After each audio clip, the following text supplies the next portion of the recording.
the Osun State pensioners under the Forum of 2011 to 2012 retirees on Monday held a peaceful protest to demand the implementation of the 18,000 naira minimum wage signed into law in 2011. The pensioners said their benefits were prepared with the 9,000 naira minimum wage despite being in service while the 18,000 naira minimum wage was approved and signed into law. According to the elderly protesters, a former governor of the state, Ogbene Ralph Aregbasola, deliberately excluded officers from level 8 and above from benefiting from the 18,000 naira minimum wage while they were still in service.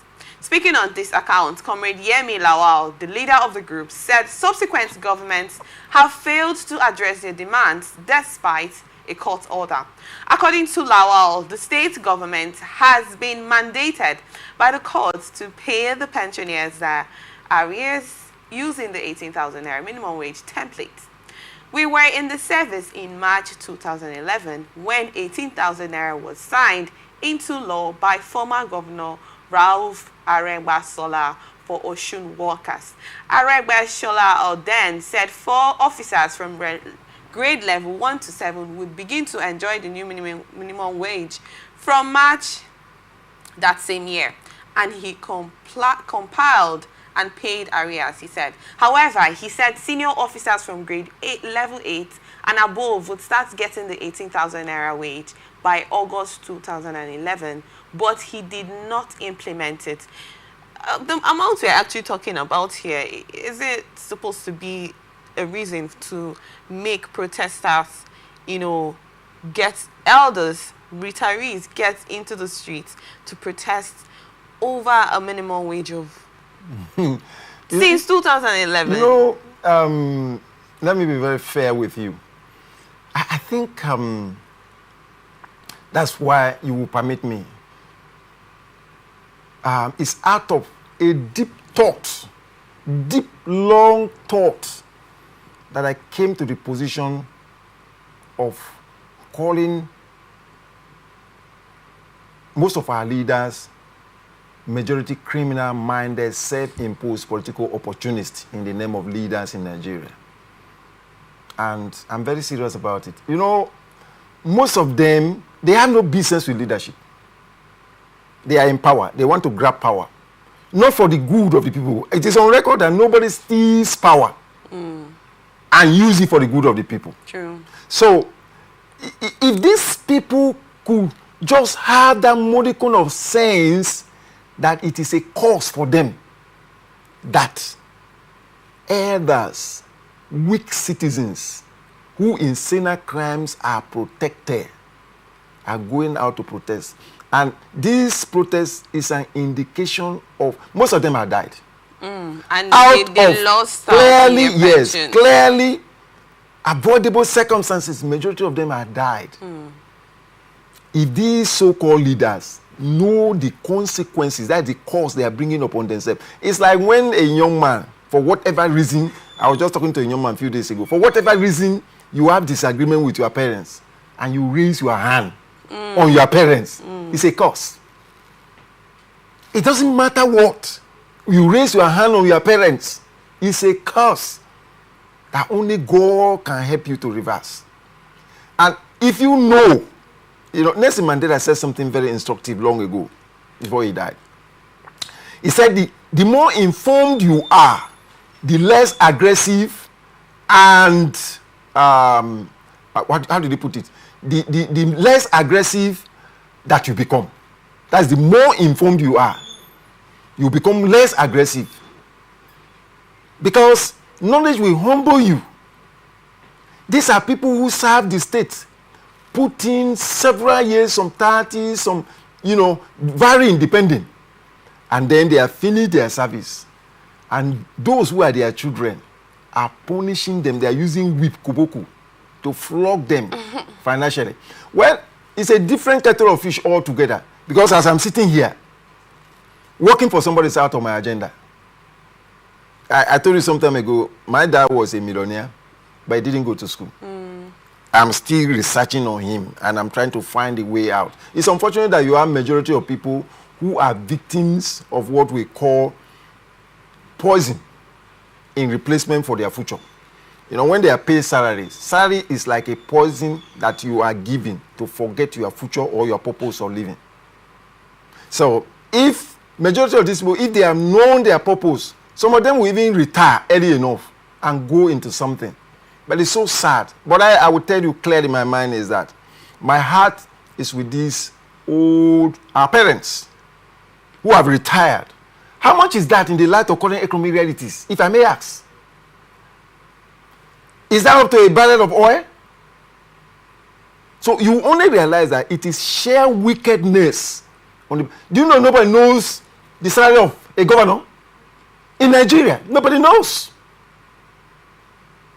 And it's a painful thing. But I wish our leader would know that they are bringing curse upon themselves. Okay. For this, to bring out these men whose most of their colleagues have died in their very before, helpless. Most of these people, when they die, they have to rally around to contribute money to buy casket for them. Quickly, Barrister Mankey, I wanted to ask, why did these pensioners wait until now to protest over this issue?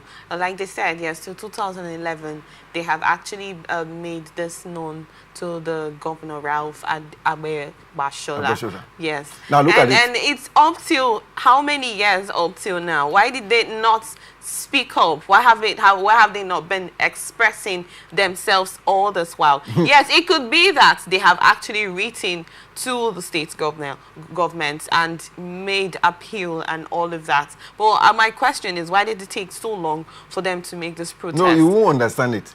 That is the height of helplessness. That is frustration in full manifestation. Like I always say, it's like I say you move around in Nigeria, you see poverty wearing shower cap, raising two hands, walking under the hot sun on the street, saying, "Here am I." That's exactly. If you listen to very carefully to what you read, do you know they went to court? Do you know what it took them to go to court? They were thinking that we're in a system that we are sane human beings, that their brain, neck up, is working.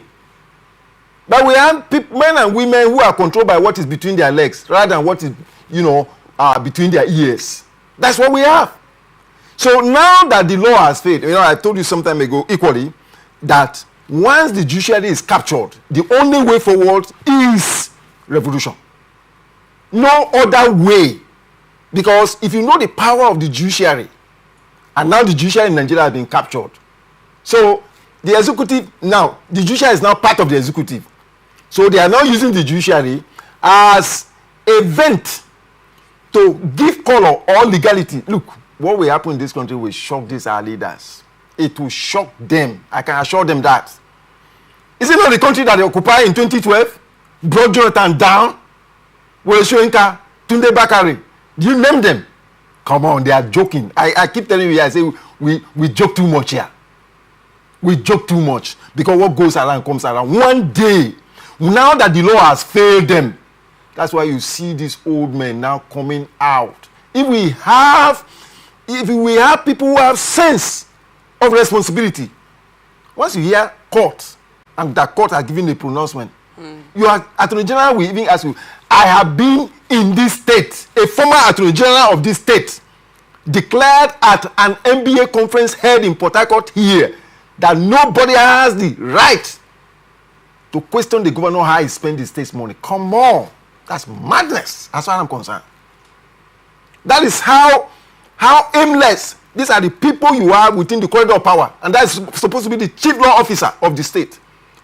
So when you have certain characters at the corridor of power, what do you expect? Okay, so this protest in essence it's out of frustration. It's out of frustration. When and so there is like no you said, it's the right measure to take. But my question is, why did it take so long to actually make this protest? But do you know they've written? Because when the judgment is given, they will write, they will send. They made appeals several times, and probably they weren't listening. So that's to. it. Okay. It's as sad as that. I'm telling you that the purpose of government is supposed to be for the people. Protection of lives and property. Yes. Because by section 14 of the Constitution, power belongs to the people. But here, we have few criminal gang that have conspired together to kind of in fact, what we have is, in the present situation, is what we call state capture. They have captured the state, captured the treasury.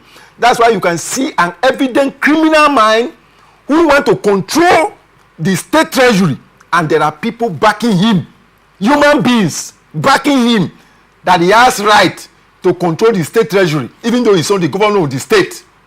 It's unfortunate, but I know a day is coming that this their action will be put on the scale of justice. Thank you so much.